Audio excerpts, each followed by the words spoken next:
Hey everyone, welcome back to the Rift. Johnny here, and today we're playing Garen into a Tahm kench. Can be a bit of a difficult 1v1 because he has very strong lane presence, right? But this champion is not like a real champion. Once the mid game kicks in, as long as he's not like super ahead, we're gonna be in a great position. Also, he has no wave clear throughout the entire laning phase. Marches as one. And funny enough, he does win the long trades, right? Because his passive is just a little bit too strong, even though he plays with Grasp and we play with the runes on screen. We play Conqueror. We should technically win the long extended trades, but he's a little bit too strong in that sense. But that's okay, because we can just play for farm, and like I said, at some point he's just no longer a champion, really. In the king's name. All right.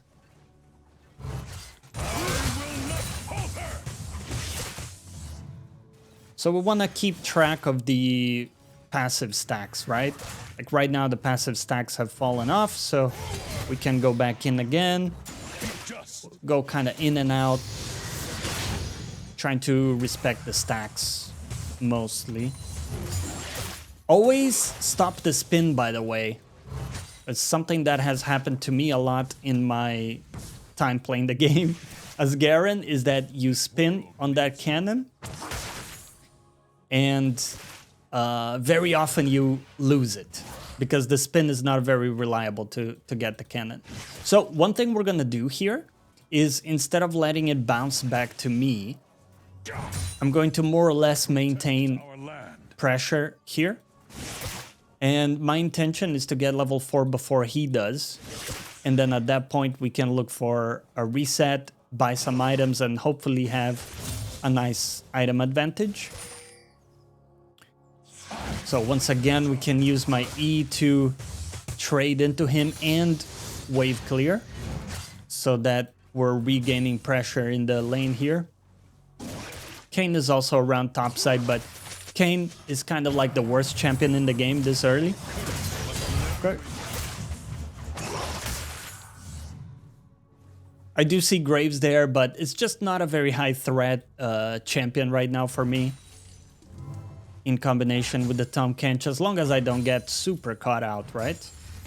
We're gonna be in a great position.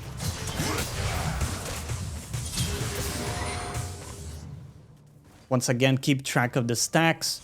Even though it looks like we can go for an all-in, it's actually a little bit tricky. Let's ignite him here and see if I can... Yeah. We got the level up in the nick of time, so that was perfect, actually. Let's shove the wave in.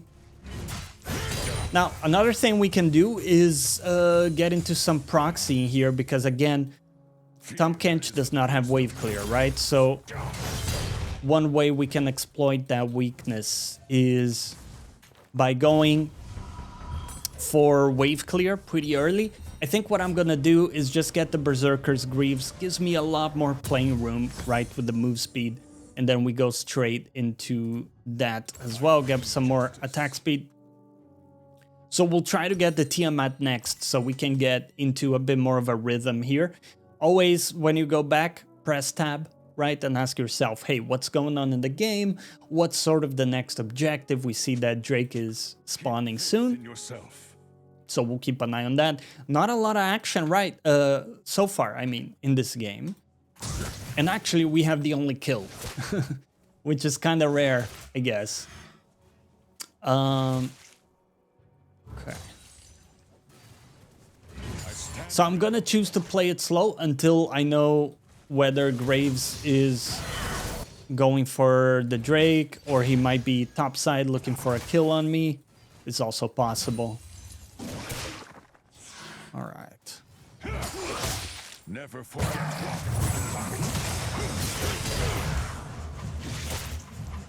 Not too bad, not too scary, right? Just don't be intimidated when Tahm kench goes for his jump. because very often you can sidestep it. One way he can try to sneak it in is that he will like walk into a bush and then channel from inside the bush.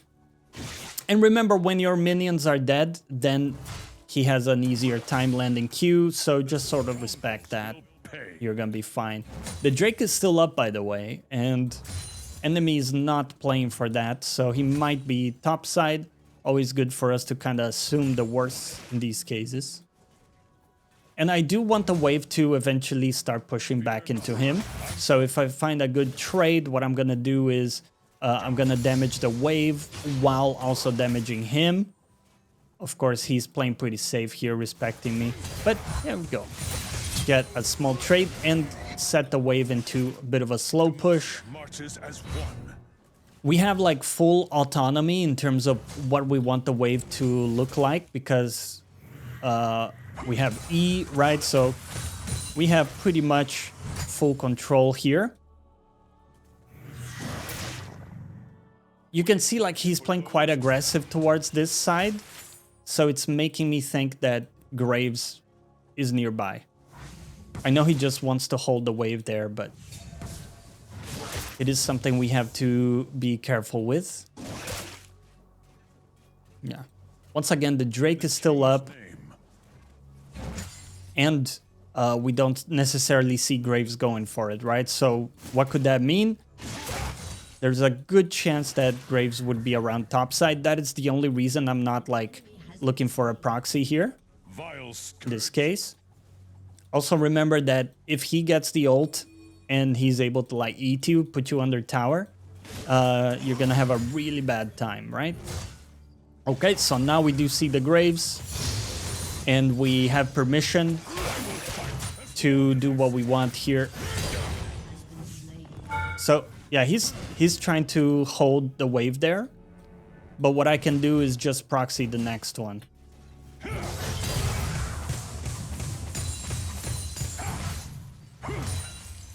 Perfect.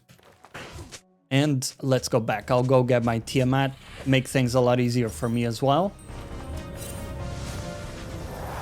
I'm happy with that. Let's go back to lane. And by the way, just taking a moment to remind you guys, if you want to help me on my YouTube project here, sub to the channel. It helps me a great deal, actually. So thank you. Look how low he is, by the way. Now, we haven't really played to kill this guy, which I think is instructive. A lot of people will be bending over backwards to like try to get this Tahm kench kill. I actually don't really care about Tahm kench. Like, again, he will just not be a champion later in the game. Now I can just ult him, by the way, which is completely fine. But again, even if we don't find this kill, our game plan is very clear. Let's go in for the crust very fast. We press tab to look at items, and I can see Graves doesn't have a whole lot of items right now, so he's not too scary. Unless he goes base and buys like a bunch of items there. Okay. Again, can this Graves really do anything to me? No, not really. Not in his current state. I'm level 9 to his level 7. So just not much he can do there. And I want my jungler to play around topside a little bit, so I'll try to ping it, but there is also Drake, which is a good alternative for him. So I think here we go back. Graves might still be around the top side, even if this guy chooses to freeze. Again, just doesn't impact my plans too much. If I lose part of the wave, you know, watch me care. Not a big deal. Surprisingly, the Drake is still up, by the way. Kind of a interesting one here. Yeah. Okay. Anyway, let's go back to our shenanigans. I would love to play for grubs, but yeah, you can see the Graves got that. My team should be able to secure the Drake.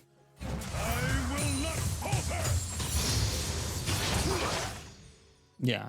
Sadly, Graves got the grubs there. It's a little bit unfortunate.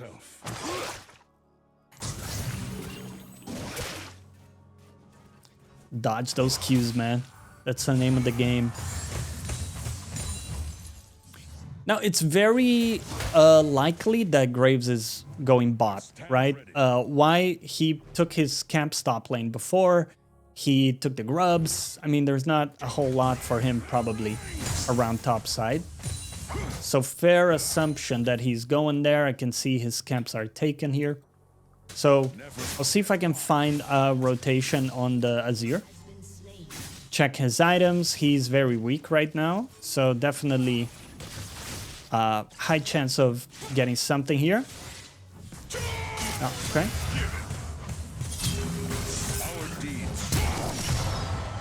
It's very close. I didn't have my ignite. Yeah, if Vex didn't miss that, we would have gotten it. And that's okay. It's still very solid because it gets the Azir out of lane, if you see that. So my Vex is going to get plates, and we're going to get pressure for Drake. It's still like a very impactful play, which is great. And again, I'm going back to pressuring the lane. I got 750 for my stride. That's what we're going to do. Probably going to try like a triforce second, just for fun, because I absolutely love that item and I haven't built it in ages. So probably gonna give it a try this game, see how it's feeling. Is it the best item you could build? No, probably not. I would still recommend just go Phantom Dancer most of your games. If you're like really, you just want like the best item you can build. That's probably it. We're gonna put a ward here in the tri-bush. In the king's name. Okay. Not too scary, honestly. So this is a cannon wave, which means, okay, I just dodge most of it, trying to let the stacks decay, as you can see. I'm gonna be healing back with my passive, waiting for next wave, and then we can shove that as well.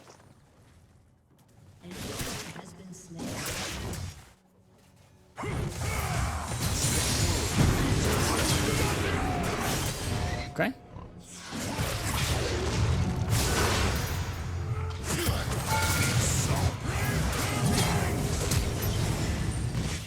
I die here. My bad. In my mind, I had my ult, by the way, but my ult was on cooldown, so. But it's okay. This is a mistake you can make sometimes. You get like a little bit too gun-ho. We're gonna go towards this. Yeah, there we go. But look how long it takes Tahm Kench to push. Actually, he pushed a little bit faster than I expected. Okay, I'm gonna stop coping. That was kind of a bad death right there. But no problem at all. We're getting back into action straight away. I won't make that mistake again. Always gotta, there's no reason why you would all in the Tahm Kench unless you had ult, right? So clearly just mistake tracking the cooldown somehow. Don't ask me how. Oh good, oh good. Let's keep in mind that Graves could be top once again. I always like to, yeah, just try to sneak some vision there. So I scout him with Collector. So not... good damage there. I don't think I'm really at risk because like my team's around me top side, so we should be good to go there.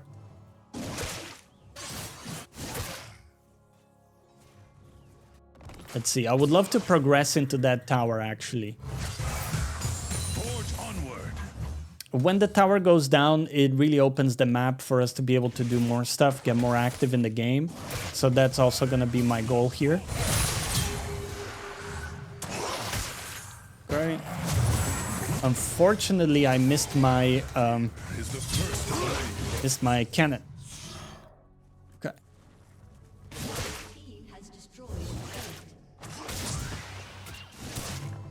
Graves is very chunked there. So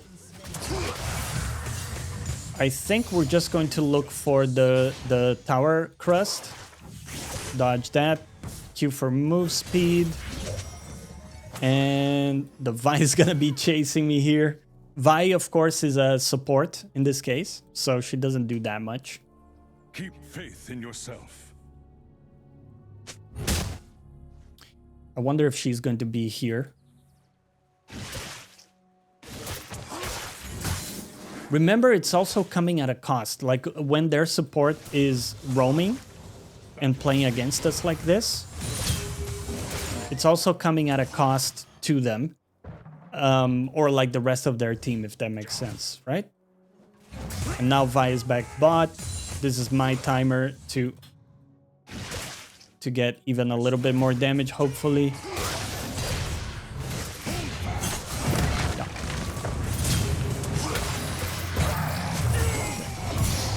Yeah. Nice. Kill him as he's on his way out. That's beautiful. Okay. Boom, boom. Get that one plate there. Excellent.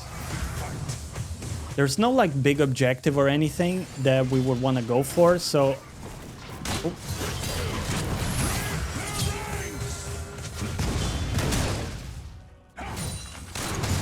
We can get some of these.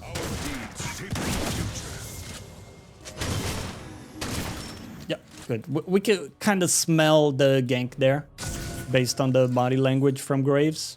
He wouldn't play that aggressive if he was completely alone. So that's good to know. We are the vanguard. I'm not gonna go for that cannon because again, they could be trying to collapse on me. Let's just go back and buy some items. We're gonna be a lot stronger. Okay, keep building that Trinity. Expensive item, but one that I absolutely love. I think we're gonna have a lot of fun with it. Okay, so the Drake is coming up. I want to play for this Drake because I view funneling my Kayn and also my ADC, but more generally, stacking Drakes is a very clear like win condition for us, right? So here he used his ability.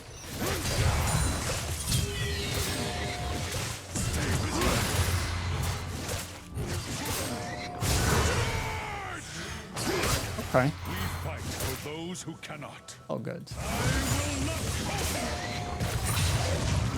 I don't think he beats me here by any means. Yeah. I mean, it's a bit close. You can see kind of like the Tahm kench damage definitely very high. Even though he's behind, he only has like Warmogs and a bit of magic damage. And look at the opportunity we have because my team actually won that 4v4. In the king's name. We are in a position to take a lot of damage on this turret. Okay. Ooh, very fast win today. Well, I hope you guys enjoyed today's episode. If you did, leave a like. Helps us a great deal. And thank you for watching. I'll see you next time.